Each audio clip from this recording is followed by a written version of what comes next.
All right.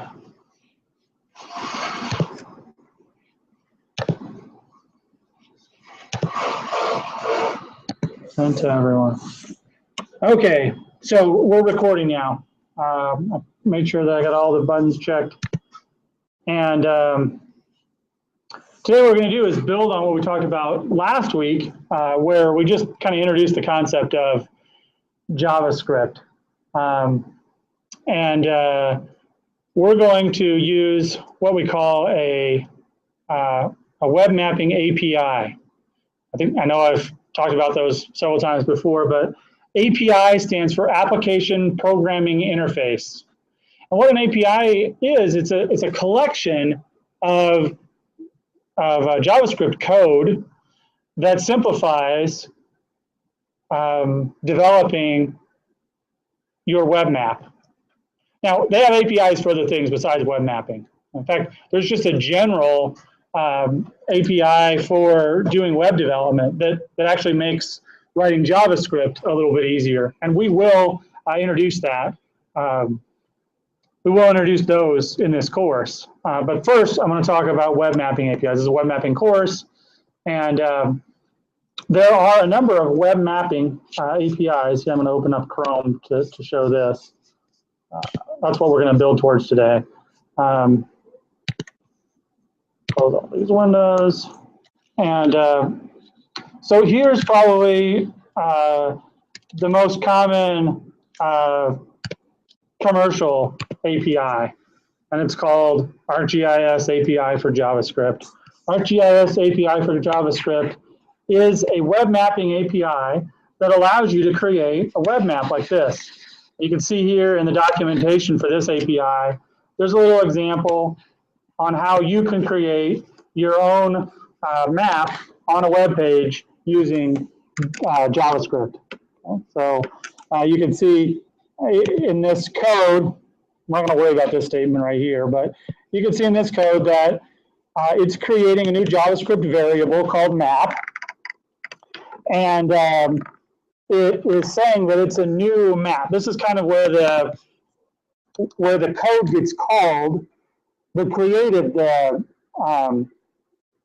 map that ESRI wrote. So there's a bunch of JavaScript code that ESRI code called, and they create what's called a class. A class is the abstract form of an object.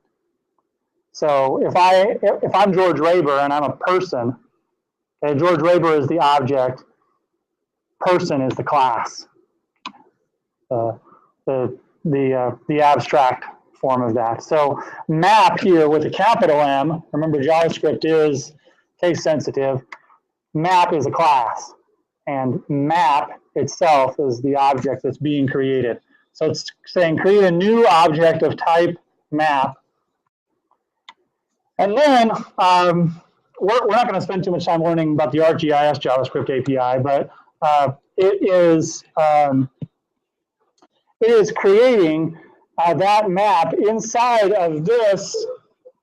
This is the div, the ID of the div that you're creating the map in.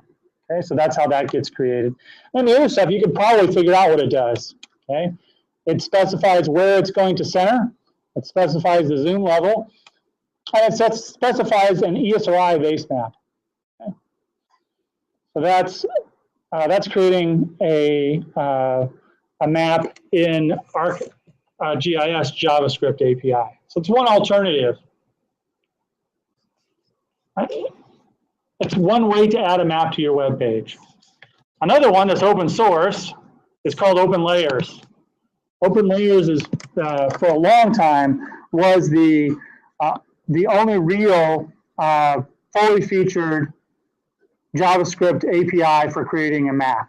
So this map that's up here on the top is actually a OpenLayers map. It's kind of a weird base map. It's meant to look like the world in watercolors.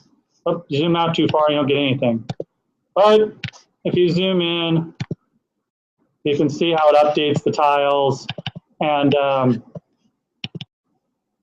it's basically just a tile base map, but it's It looks a little more non-traditional than your normal GIS layer. But it would be a great base map for some projects. You know, when you didn't necessarily care about the precision that was shown, and you just wanted to put features on top of this map, and you were just more concerned with conveying generally where in the world those features were. So maybe you wanted to make a map of everybody's favorite sports team in various cities across America. And so your symbols would be sports teams, logos, and they'd just be slapped across the map. This might be a great base map for that type of thing. Okay. All right. So this is the OpenLayers API, and you can hit examples here, and you can see how you could import an ArcGIS map into OpenLayers. And OpenLayers really is a great software package. There's nothing wrong with OpenLayers. OpenLayers is one package that I've used for web mapping development. All right, but the one that we're going to provide examples from and talk about is called Leaflet.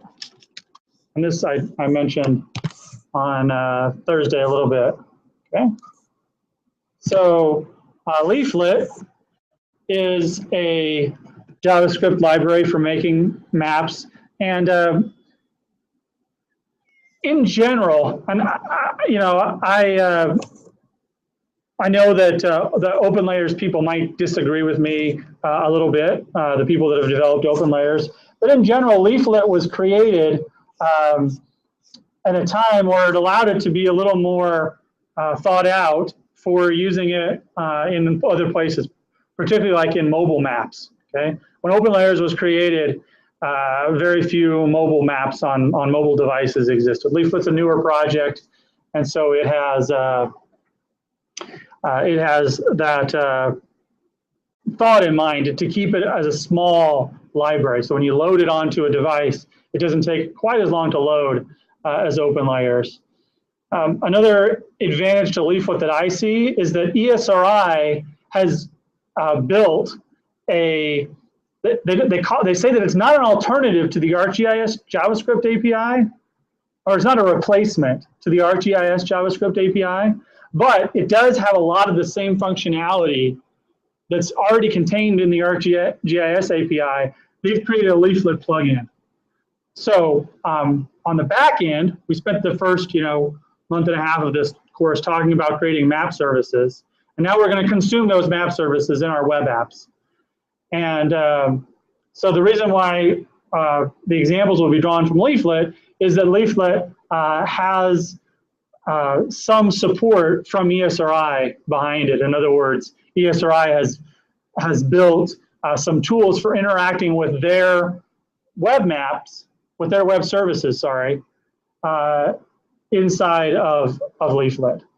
Now, in reality, when you all go out and get jobs, or maybe you already have, some of you I know already have jobs, but when you go out there, and whether you or somebody else in your organization is choosing a web mapping API, it's good to go investigate the individual strengths and weaknesses of these products. Now, I will say that they are all three free products. They're all three free. Okay, in other words, there's no cost associated with acquiring them. And technically, you can look at the source code for all three. However, with the ArcGIS JavaScript API,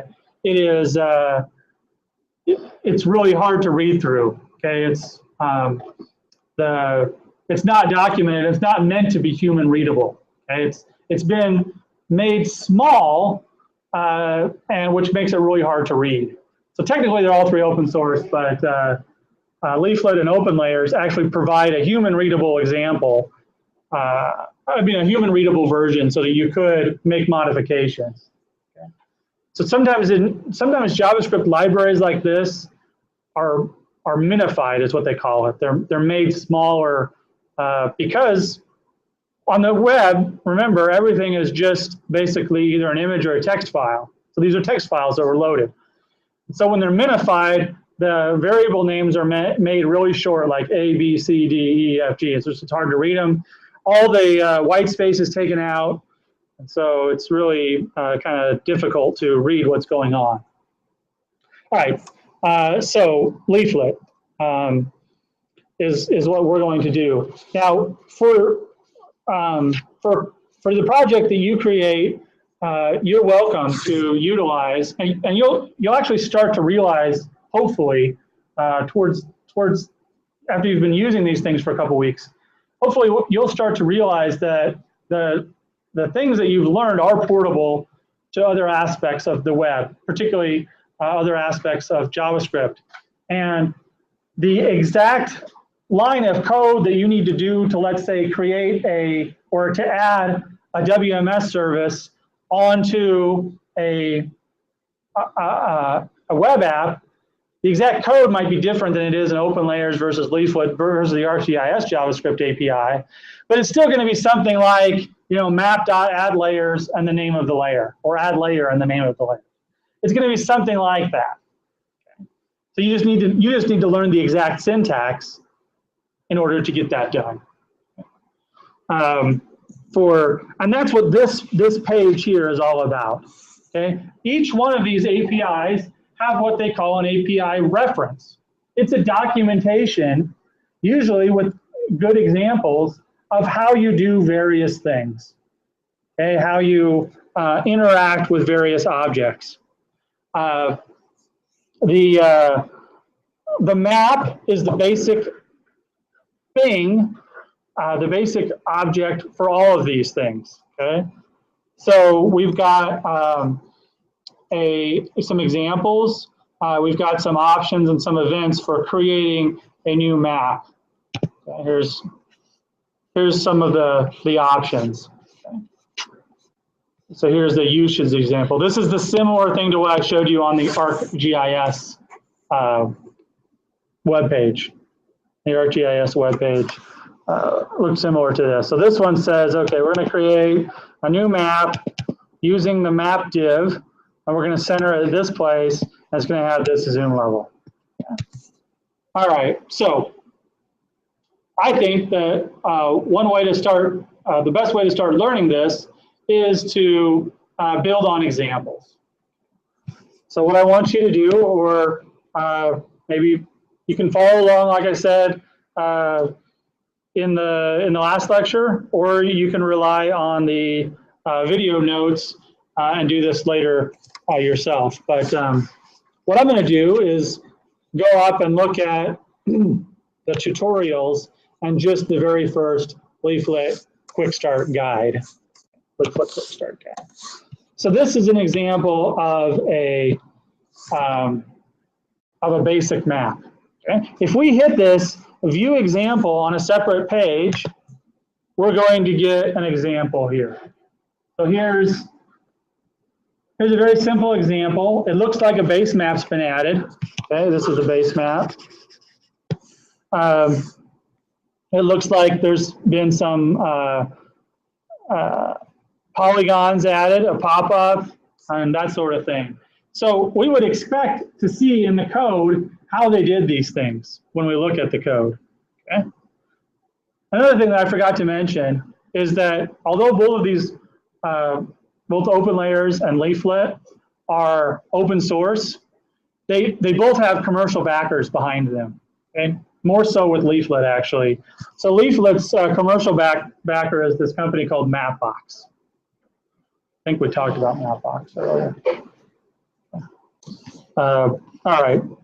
So if I right click, or on my machine, I use the two buttons and say View Page Source, I can see the code that was used to create this.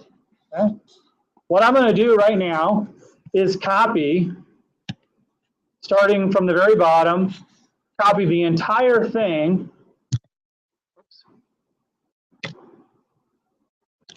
I'm going to copy the entire thing and paste it into Notepad or Notepad++, whichever one you want to use.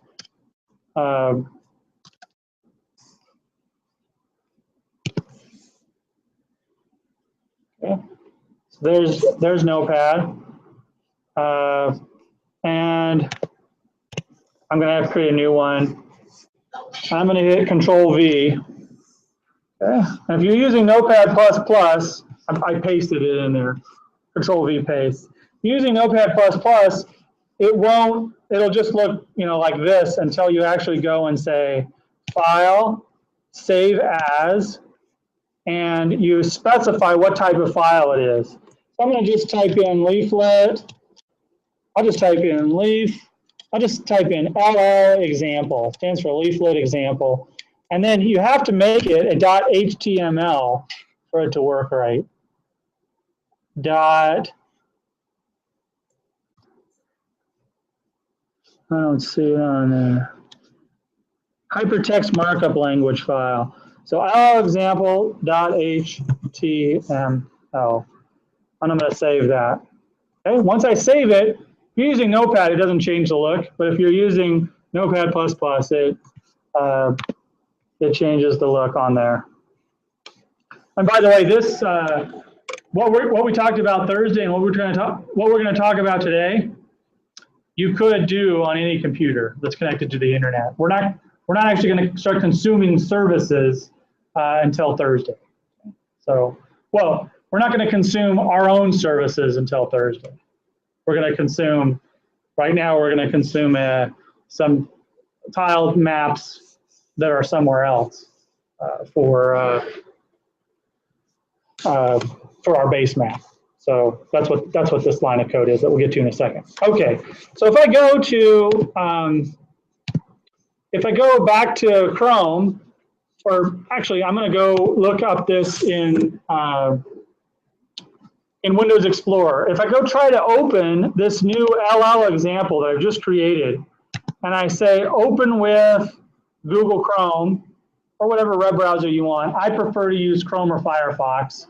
I don't have Firefox installed on this machine though. So I'm going to hit Chrome, and I open that up. I copied the code, so you would think that I would get a map.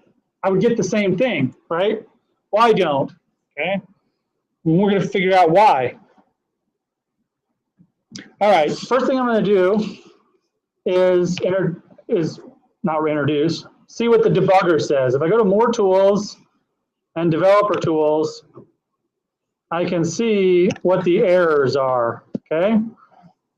It's saying that it cannot find a file called leaflet.css or another file called leaflet.js.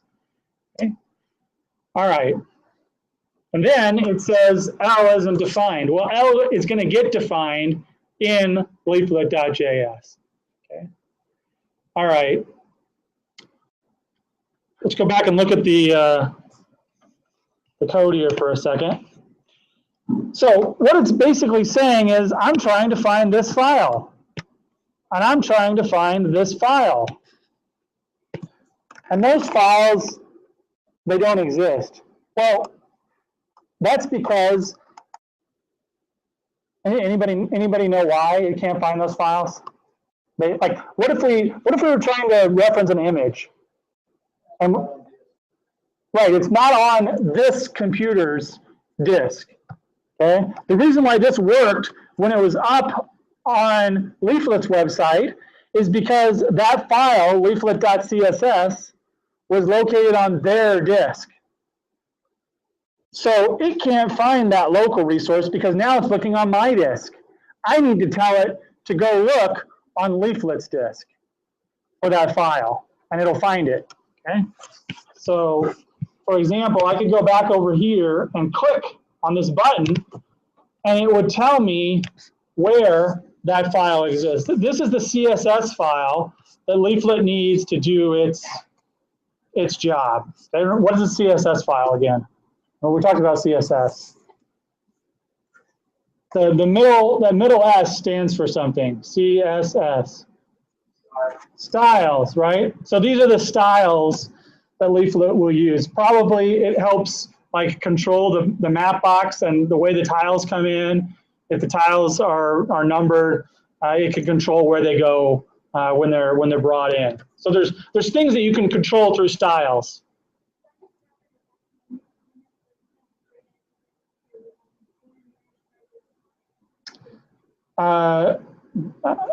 does he can bring them over, or they can go get them from him. Where's he located?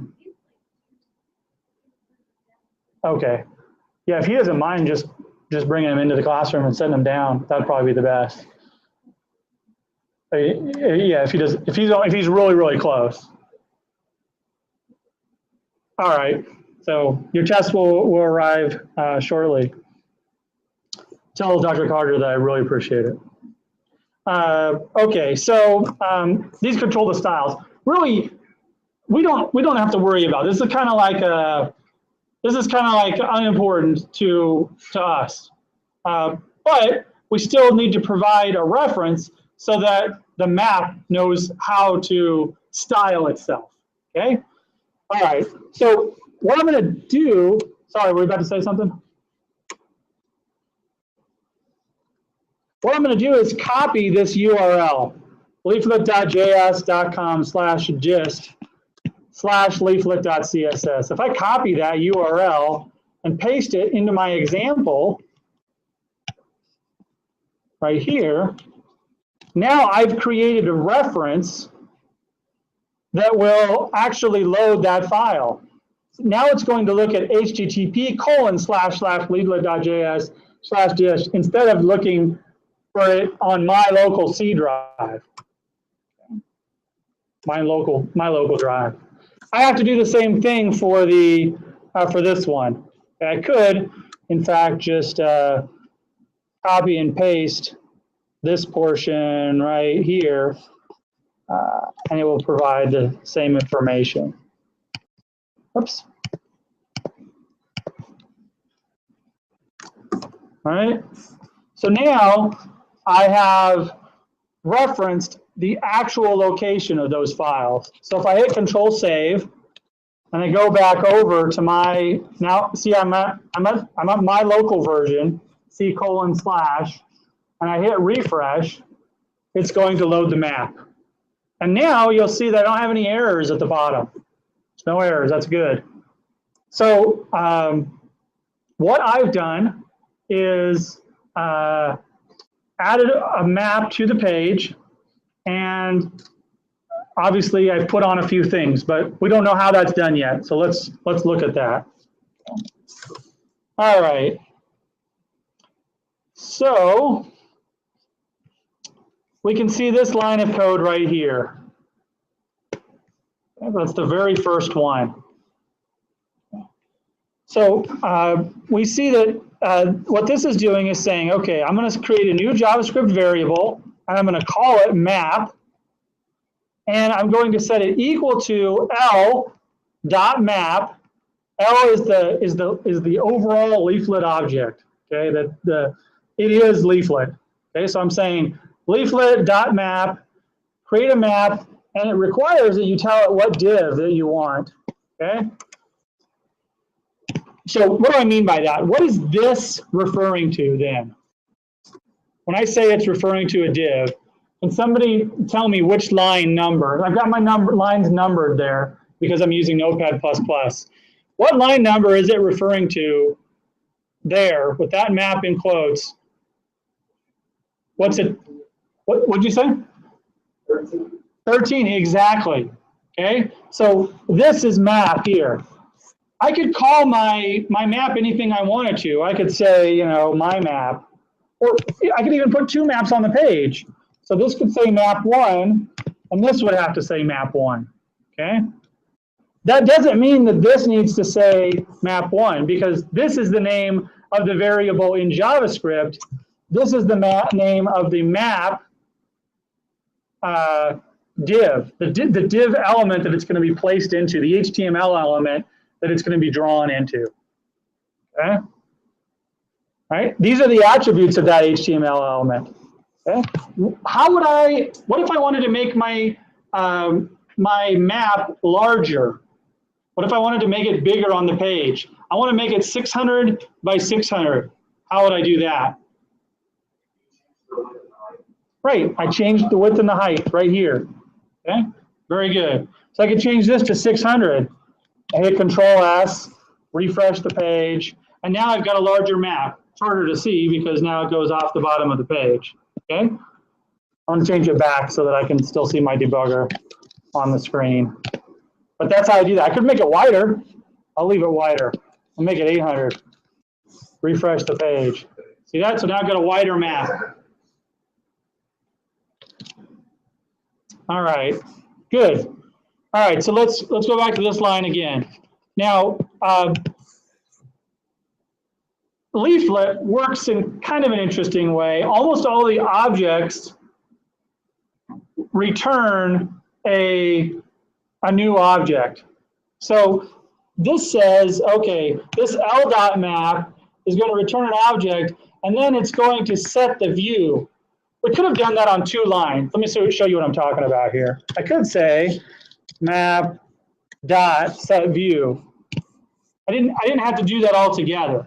So here's where I created the map, and here's where I set the view to a certain location. So refresh it, same exact thing happens.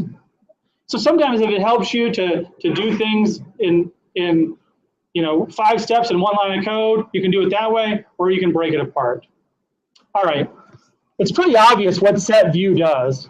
Okay, I don't need to ask anybody what that does. What's this number right here probably? Look how small it is, 0.09. Look at where in the world it is. London. Anybody know why the area around London is significant in terms of latitude and longitude?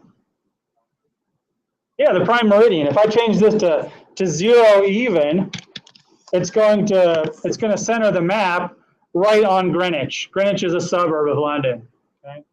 I was a little kid, but I have stood right on the prime meridian and put your both feet in one hemisphere.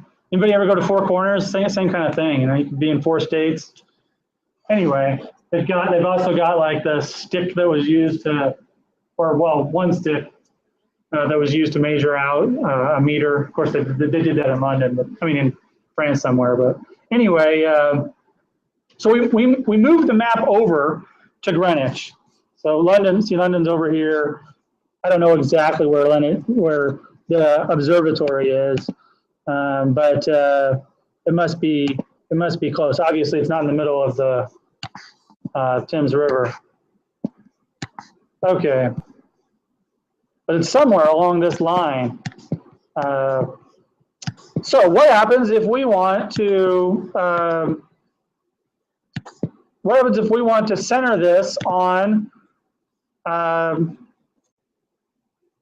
don't know, the Walker Science Building. Okay? How would we find the latitude and longitude coordinates of Walker Science? By the way, let's zoom out for a second. I'm going to zoom out really far. All right. What coordinate system does this look like it's in? It is. It's in Web Mercator, and you can tell the difference between.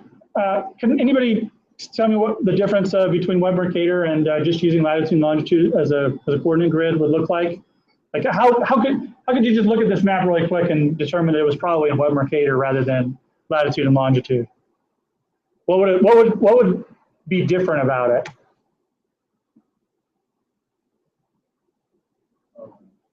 If we just use latitude and longitude in equal, like it is stretched around the center. Using latitude and longitude would also be stretched around the center, though. The difference is that Web Mercator it expands this way to make it look a little bit more natural. I mean, when I say natural, I shouldn't really say that, but it expands this area north and south.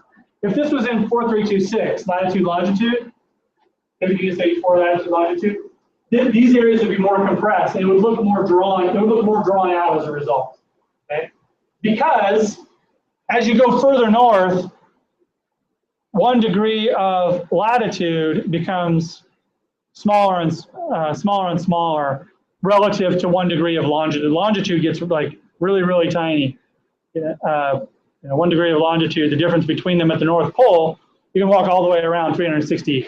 So like right at this point, really you could walk from here to there in like a split second, because you'd be just walking around the North Pole.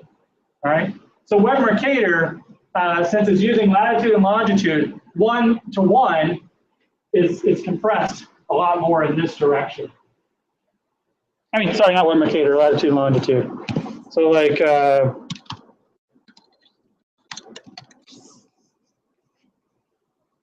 yeah, looks.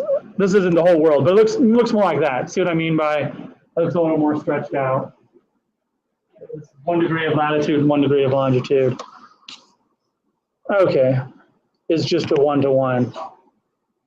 So yes, this is in Web Mercator, and the reason I'm making that point is that Leaflet and ArcGIS JavaScript API and Open Layers all abstract this concept a little bit and allow you, for the most part, to enter latitude and longitude coordinates because we deal with them more often in the real world.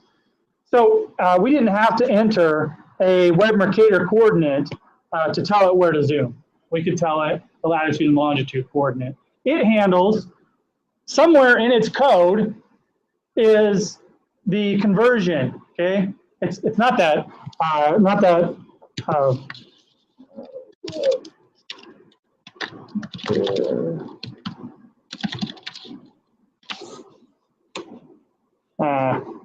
anyway, it's not a super long formula. In fact, in the computer applications and geography, I give you a Python version of it. You know, it could probably fit on 15 or 20 lines of code to convert between WGS84 and latitude longitude.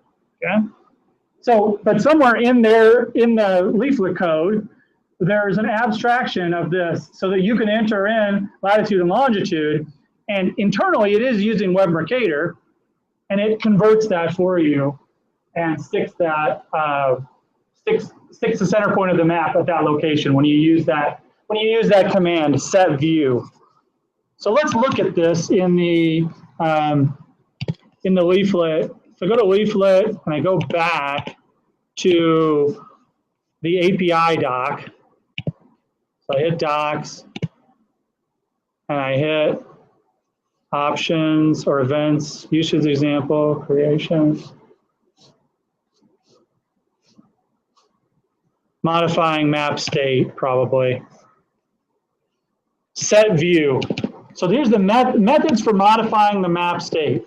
I can set the view of a map. So this is the documentation of how I do that. I give it a latitude, longitude. I give it a center point, okay? I give it a number to zoom to, and that's what we've done here. Latitude, longitude as a center, and we give it a zoom level right there. Actually, you know, something I probably didn't mention earlier, I didn't mention last week, but I meant to, is I talked about variables and how variables could be numbers or letters, or they could be objects themselves, which contain numbers or letters, right? Talked about that last week. Another thing that a variable can be is it can hold a list or a group of numbers or letters, and they call that an array. Okay, an array is a computer science term. It doesn't really matter, but this right here is an array. It has two elements. It has a first number and a second number, and that's just a notation for that. You have a bracket, the first number, comma, the second number, and a bracket. It's expecting an array in that case, latitude and longitude value. All right, so back to my original question. How do we get this to zoom in on Walker Science, or in your case, how do we get it to zoom in to FEC? What does FEC stand for anyway? Fleming Education Center. All right. I don't even know who Fleming or Walker were, but we got some buildings named after them. So let's just, you know, you can go out and latitude, longitude, map. I don't know. Oops. Look up. See if I can. Latitude, longitude finder. okay? I don't know if yours pulled up the same one, but there are all sorts of places, things that will allow you to find the latitude and longitude of something. So if I type in Hattiesburg, you're free to type in Gulfport down there, or Long Beach, or whatever hometown you want. Hattiesburg, Mississippi, I hit find, and it gives me a latitude and longitude. So I can input this latitude and longitude into the leaflet, and it will zoom here. Of course, it looks like it's going to zoom right to downtown. So maybe I'll pan over and find the Walker Science Building. This is the Walker Science Building right here. In fact, I'm probably standing about right there, okay? So I'm going to enter that in as my latitude and longitude. So I'm going to copy that, Control C, whoops, I moved it. Moved it again. So maybe I'll copy it from up here. Control C, and it looks like, which one? So 0 was definitely the longitude before. Okay, so let's copy this over to the latitude value and this over to the longitude value and hit save, and we'll refresh our page. So I'm going to refresh our page. Okay. And it doesn't zoom. All right, that's a problem. Why doesn't it zoom? Well, let's look at the rest of our code, because something's happening that's causing it to not zoom over to that location. For now, what we could do, and what's helpful sometimes, is to comment out things. The way that you comment, so a comment in programming is a line that doesn't do anything. It doesn't operate. And in JavaScript, the way that you do that is with a double slash. So we're going to double slash out to create a comment. Alternatively, if you want to comment out a large section of JavaScript, you say /star. So I'm going to comment out this entire section all the way down to here. // So /star starts the comment, // ends the comment. So now it's only going to do this very first section. We haven't actually talked about what this does, but this adds a tile layer to the map. Okay. So let's go back. Now, well, still didn't work. Even though it didn't. Oh, it didn't save. I hit Control S, but I guess I didn't hit S or Control hard enough. Okay. So now I press refresh, and it zooms into Hattiesburg, and I'm pretty sure that Walker Science is the center of this, but I could check that out by zooming way in, and we can see this is Walker Science right here, because this is the Cochran Center, and this is the stadium. So this is Walker Science. So we've zoomed in. However, we didn't get any pop-ups anymore because we commented them out. 1:56. So we still have about half an hour. Good. Okay. So let's look at the other code here. Each time you'll notice that when these other things are created, this marker, this circle, this polygon, when these are created, we're referring back to that leaflet super object. Okay, it's kind of like the factory, the leaflet code factory that will create things for us, whatever we want them to be. We want them to be layers. We want them to be in this case polygon circles to draw on the map. We have them. Oh, before we get down to there, we also do the same thing here. Tile layer. This creates a tile layer. Again, if we wanted to, we could do this in two separate things.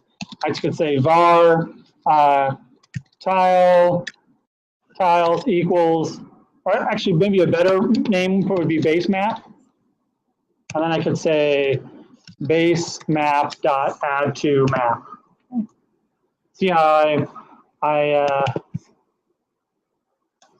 split that line of code up. Now if I refresh, it's going to do the exact same thing. It's still going to do that, but it doesn't do it in 2 lines. So this is like saying, okay, I'm going to create a tile layer, and then I'm going to say dot add to supply the map. This is one thing that's kind of peculiar to Leaflet. So let's look at the documentation for it.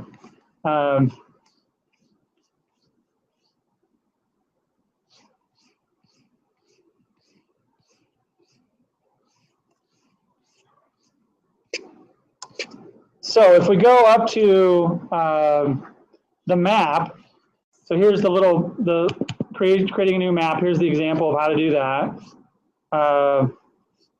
You can actually create layers before you even create your map and then add them at the beginning, which we're not going to do, or we haven't done yet.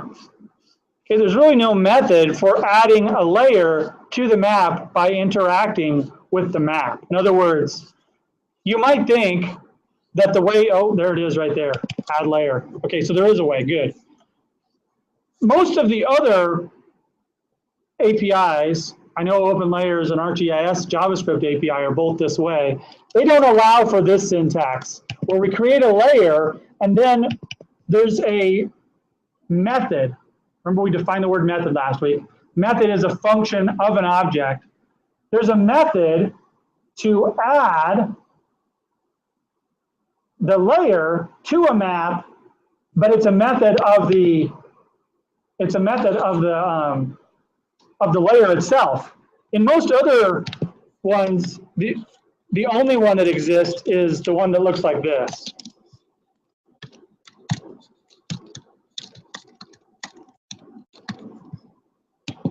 So in OpenLayers and in ArcGIS JavaScript API, it's almost always going to look like this. You have to tell the map you're adding a layer to it. You don't tell the layer to add itself to a map. But in Leaflet, it allows for both of these to occur. You can tell the layer to add yourself to a map. That's what this line right here is saying. Base map, add yourself to this map. This line is saying map, add the base layer the base map I just created to yourself. Add it to the map. Okay. I'm going to comment this line out of code just to show you that they both work. Go back here. I hit refresh. It still works. Okay. This thing says Leaflet Quick Start Guide. I'm going to change this up real quick and call this Leaflet Web Mapping Course Intro. All right. I'm going to hit refresh there. Okay. So that is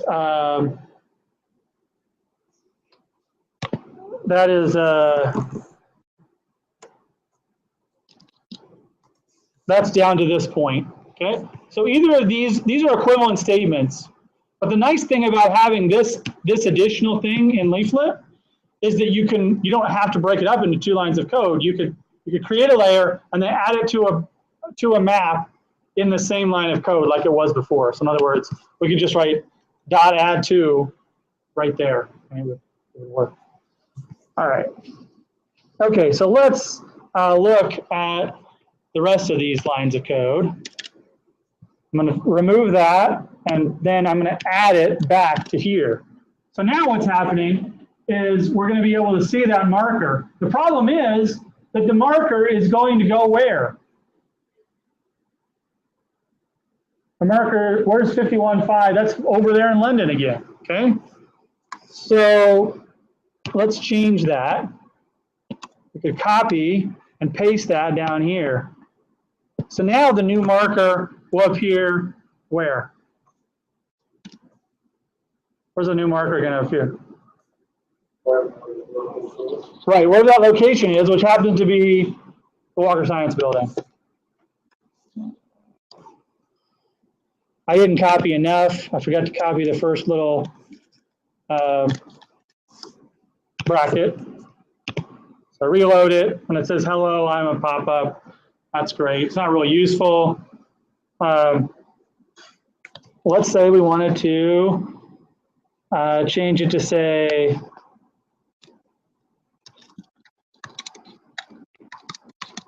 for science building.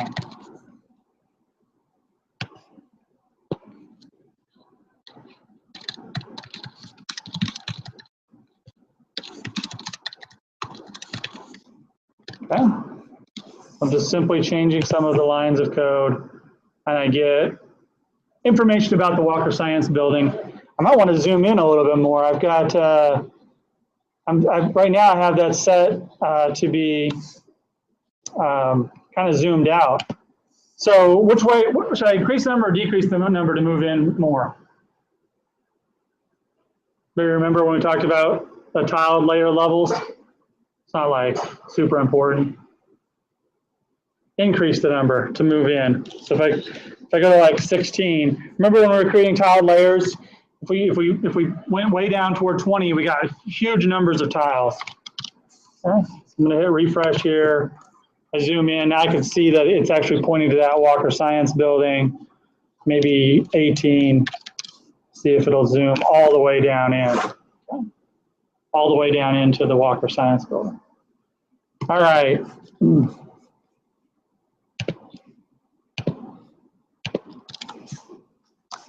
Now, you notice that it says open pop-up. Open pop-up is what?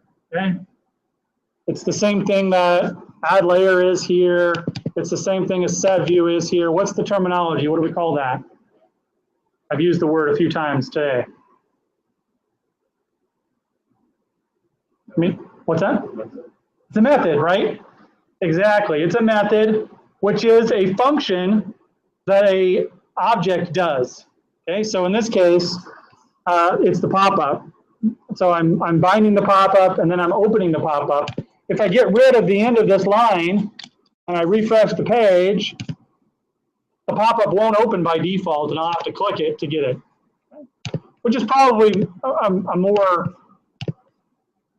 common use case. However, you know, let's say you had a, let's say you added a button down here, and you allowed them to, let's say you had 5 or 6 buttons. One said Walker Science Building, one said some other building. You could have them click the button, and the pop-up for that building would come up. Okay, you could use this method to open the pop-up in your function, and we'll show some of that before the class is over. Okay, let's see. So this line of code is just going to create a circle. This line of code is just going to create a polygon. I'm going to create the circle first. So I'm going to uncomment out that and add it back in below that. So now it's going to create the circle, but again, where's it going to create the circle? It's going to create the circle over in London. So I can copy and paste this line again. All right. Doing all this copying and pasting kind of is getting on my nerves. I've typed this same thing 3 or 4 times. Not getting on my nerves, it's not the right thing to say, but it's redundant to type things over and over and over. What might be cool is if we did something like this. We could create a new variable and just call it initial center, okay? And then set that equal to that value. Then every time we want to use that, we could change initial center. We could change the value down here. Instead of saying instead of hard coding in these real values, we give it the variable name. So now it takes care of cutting and pasting, if you will. It's not really cutting and pasting, but it takes care of storing those numbers in one location and updates it so that every time it uses the same value. So if I want to zoom to a different location, I can. All right? let's look at this, this L dot circle function to find out what this other values mean. So I'm going to go back over to the documentation, and I'm going to go to vector layers, and there's one called a circle. That's the one I used, L dot circle. It looks like the first thing that it looks for is a latitude and longitude, and the second number it looks for is a radius. Okay, now the radius, it doesn't specify in there, which I think is probably a weakness. It doesn't say what the radius should be, but if you look down here, it says that the units are in meters.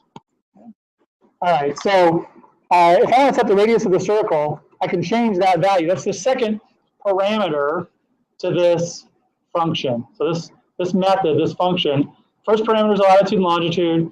The second parameter is the radius. All right, so the reason that it looks like this right now is that it's a really big circle. I'll prove it to you. It's a really big circle. How big is it?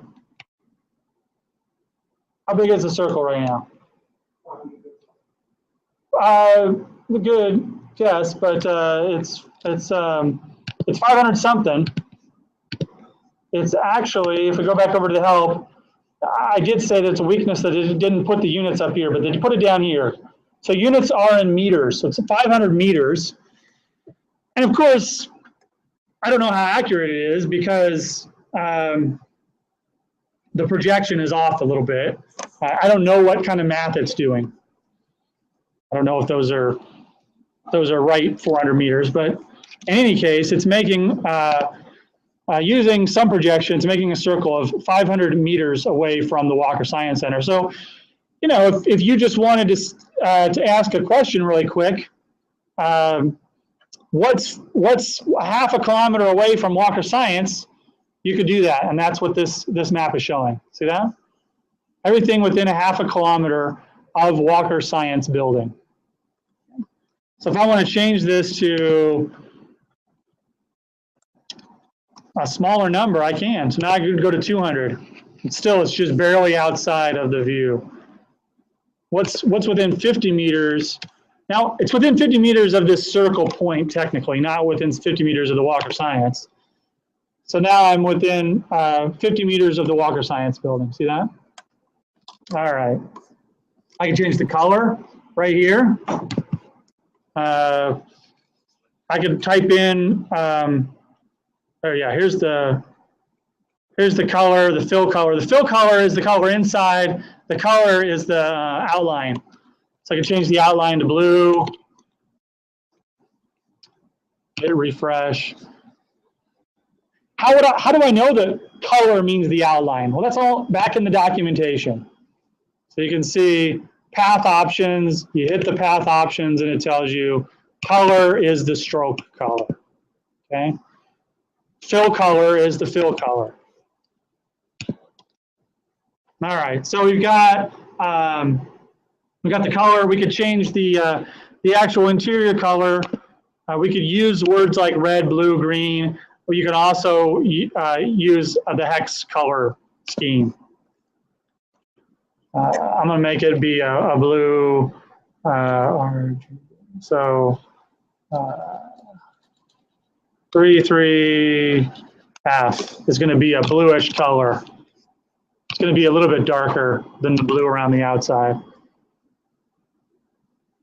It's not noticeable because of the opacity. So this is the opacity. So I'll set this to me. Still not a noticeably. Maybe it's lighter. Let's see. That'll probably be noticeable. Yeah, I think it's actually a lighter blue. I can check it out by changing the opacity to 1, which means that it's totally opaque. Yeah, it's a little lighter. 0.5 means that it's partially transparent. Okay, so the last thing that I want to do before we take a break. Did Dr. Carter bring the tests over yet? Okay, great. So when we take a break, it'll only be about 5 minutes, so that because you don't need to go find the tests. The last thing I want to do before the test, before we take the break, is modify this so that we let the user choose the size of this circle. Okay? We're going to let the user decide how big the circle is. So we'll have an initial value, but then we'll let the user decide how big or how small the circle will get. All right. So let's see. All right. So in order to do that, we have to add some elements. What are some elements that you would suggest that we use to receive the input from the user?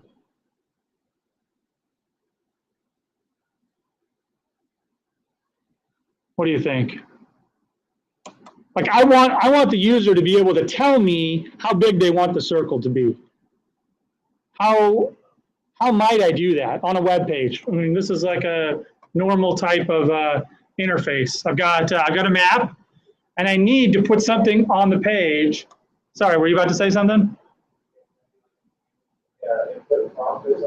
Yeah, some way to do that. We did that last week where we used an input button. An input box, right? We created a little text box.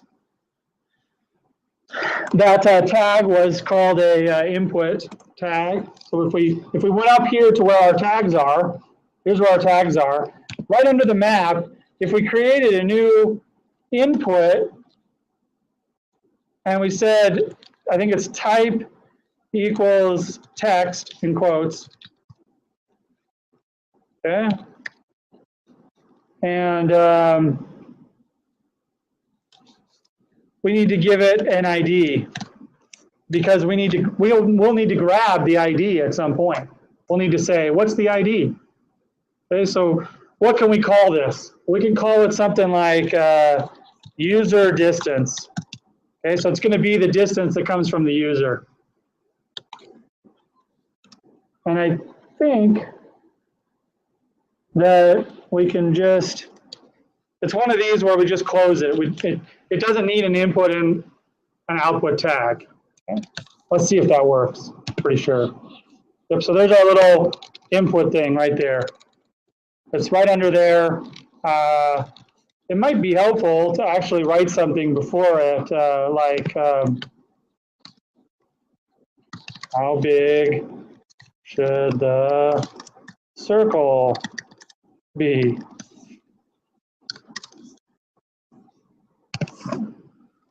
So now we've got a little web page that says, how big should the circle be? All right. It might be helpful to provide the user with how big the circle already is. So we could do that by changing the value. Remember, that was the tag value or the attribute. Value equals, what is it? Did we decide 50? 50. Yep, so 50 is the default value. So now if I refresh this page, I don't know why that didn't work. Let me see.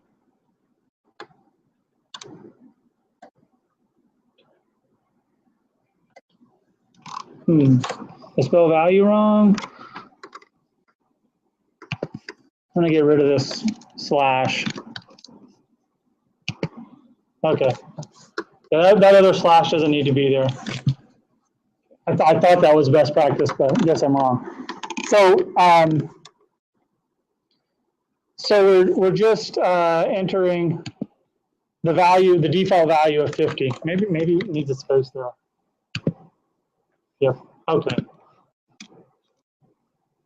I do think that putting the slash there is the convention, but different browsers handle it slightly differently. It works, but you just can't have the slash right after.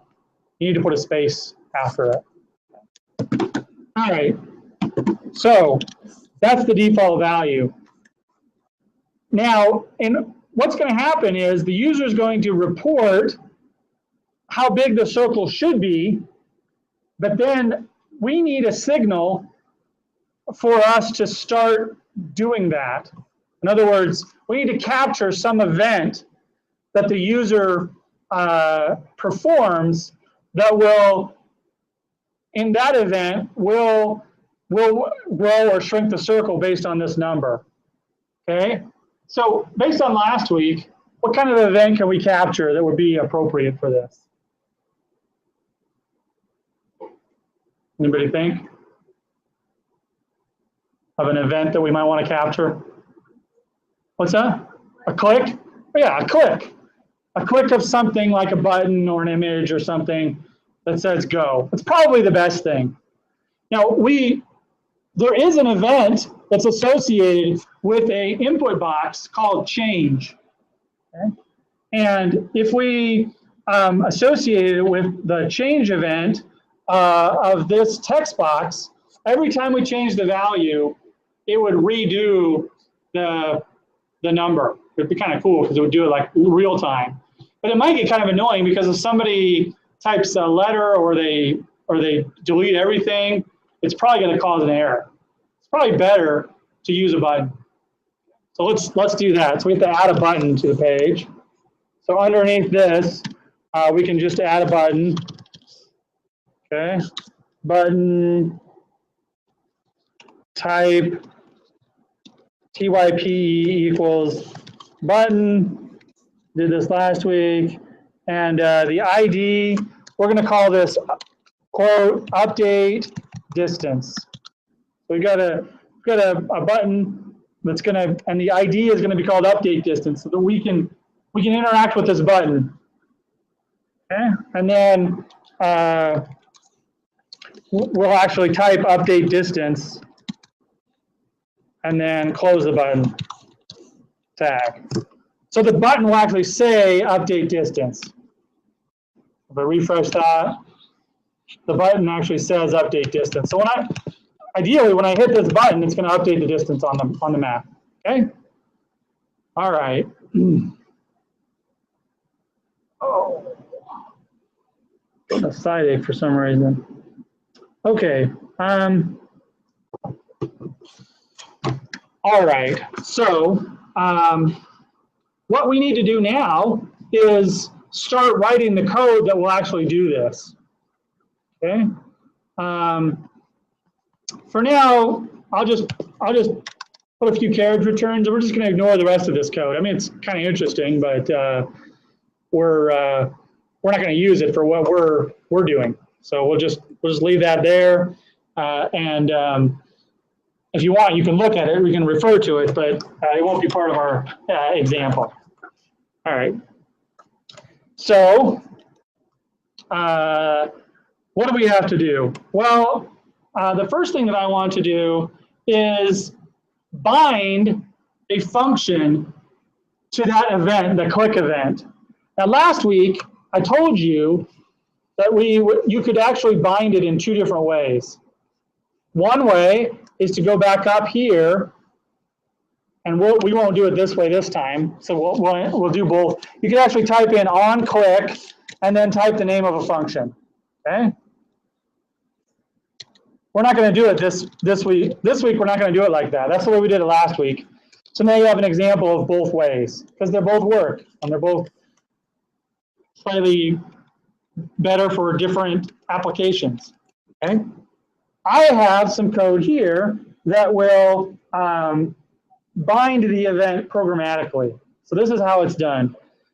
So we're going to say var, and then the name of a variable that's going to represent that button. So I'll call that update button equals, and now I say document dot get capital element, capital B, Y, capital I, D, and then the name of the ID of the button element, which was what? What's the name of the button element? The ID, I mean. It's right there. Update distance. I'm going to copy that and paste that down here. So now, this update button will be captured in that variable. We'll have access to that object. It is an object, okay? And there's a method to that object called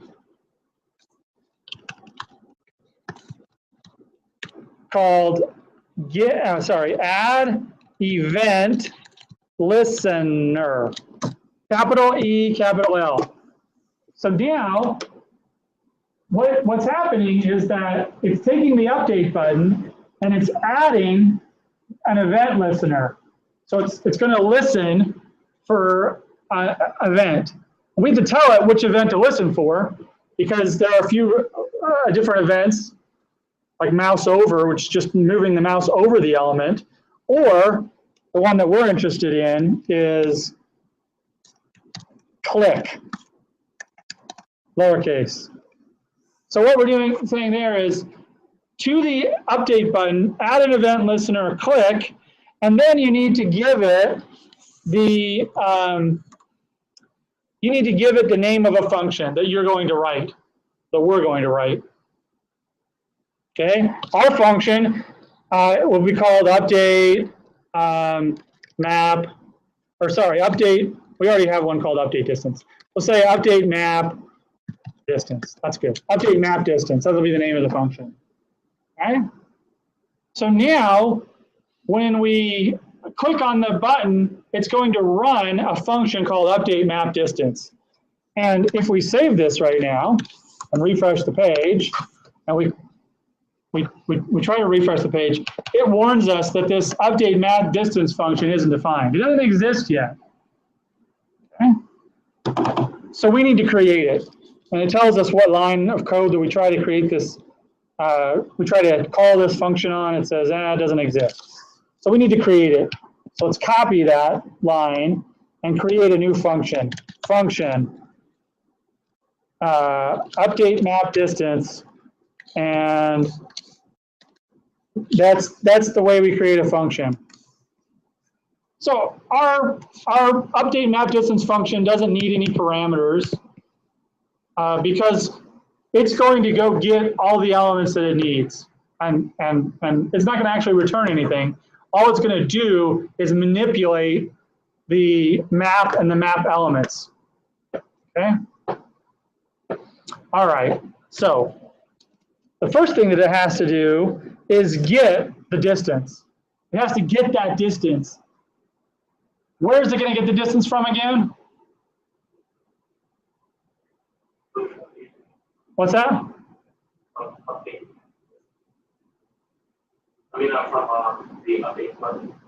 From the update button is firing the event, but where are we going to get the value in meters of how big the circle should get or how small the circle should get? Where do we get that from?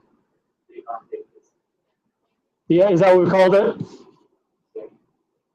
I think it looks like we have to call it user distance. So the difference here is, this is the ID, we call this ID of this input box user distance. We need to get this, when we click this, we need to get this value. That makes sense? So what we're gonna do down here is, first we need to get that element. So we can copy this line of code, put it down here, and instead of, we could call this, distance. I'll just call it dist. And this is called update, what did I call it? Update, user distance. So I decided, okay, now that's, oh, crud. Okay, I need to use this for another class too. So hopefully, hopefully I can get the PowerPoint off. All right, we only have about 3 minutes left anyway. So we're going to say document.getElement by ID, and we're going to say .value. So the variable will be distance that it gets. Okay, they'll get the value distance. We can put var there. We don't have to put var there. Var makes it the variable so it can be seen anywhere. So it's optional in this case. Let's have it report that value for now. Let's say alert dist. Okay, so now if I save and I refresh, and every time I hit this button, all it's going to do is tell me, I didn't spell something right, dists there. Save. What it's going to do is tell me every time I hit this what this value is. So it's 50. If I hit 100, and I hit it again, it's going to tell me 100. So I can use that to set the size of the circle. Okay. So if I go back over here to circle, you can see that there's a function called set radius. That's what I'm going to use. I'm going to use that right now. And instead of alerting the distance, I'm going to say dot set radius and set the radius to be dist. Okay. Now there's a little problem here. I need to get this value right here. This is the circle that it creates. I need that circle. Okay. But right now I don't have access to that circle.